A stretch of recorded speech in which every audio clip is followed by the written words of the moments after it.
अस्सलामुअलैकुम, आप देख रहे हैं अलिफ शोबिज़ सीक्रेट्स। व्यूअर्स, आज की इस वीडियो में मैं बात करने जा रही हूँ खूबसूरत अदाकारा हरीम फारूक के बारे में। ये कौन हैं, क्या करती हैं इनकी खूबसूरत बहनें, इनकी फैमिली बायोग्राफी।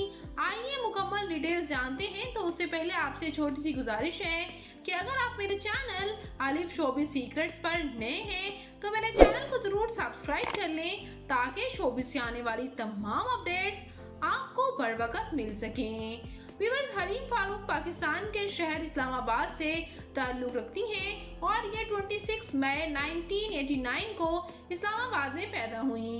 इस वक्त इनकी उम्र 34 इयर्स हो चुकी है।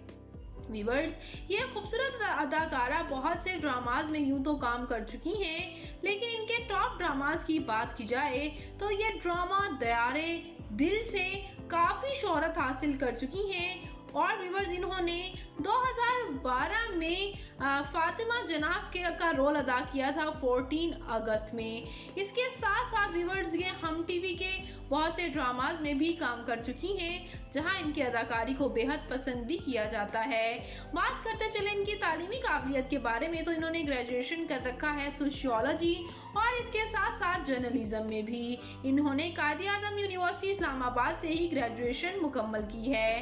बात करते चले इनकी फैमिली के बारे में तो इनके वालिद प्रोफेशन से डॉक्टर, जबकि इनकी वालिदा भी प्रोफेशन से डॉक्टर ही हैं। और व्यूअर्स, बात करते चले इनके बहन भाइयों के बारे में तो इनका एक भाई और 2 बहनें हैं।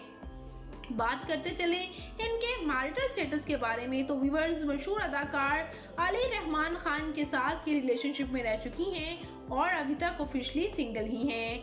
बात करते चले इनकी फिजिकल अपीयरेंस के बारे में तो इनकी हाइट 5 फुट 6 इंच, इनका हेयर आई कलर ब्राउन, जबकि इनकी कंप्लेक्शन फेयर है। इनका फेवरेट कलर ब्लैक, इनकी फेवरेट डेस्टिनेशन पाकिस्तान, इनकी हॉबी शॉपिंग करना, ट्रैवल करना है। तो व्यूअर्स, ये खूबसूरत सी अदाकारा हरीम फारूक आपको कैसी लगती हैं, इनकी फैमिली आपको कैसी लगी, इनका कौन सा ड्रामा आपका फेवरेट है, कमेंट सेक्शन में अपनी कीमती राय का इज़हार ज़रूर कीजिएगा। तो मैं मिलूंगी किसी नई इंटरेस्टिंग सी वीडियो के साथ बहुत ही जल्द। अपना और अपने प्यारों का ढेरों सा ख्याल रखिएगा। मिलेंगे नई वीडियो में नई अपडेट के साथ। अल्लाह निगहबान।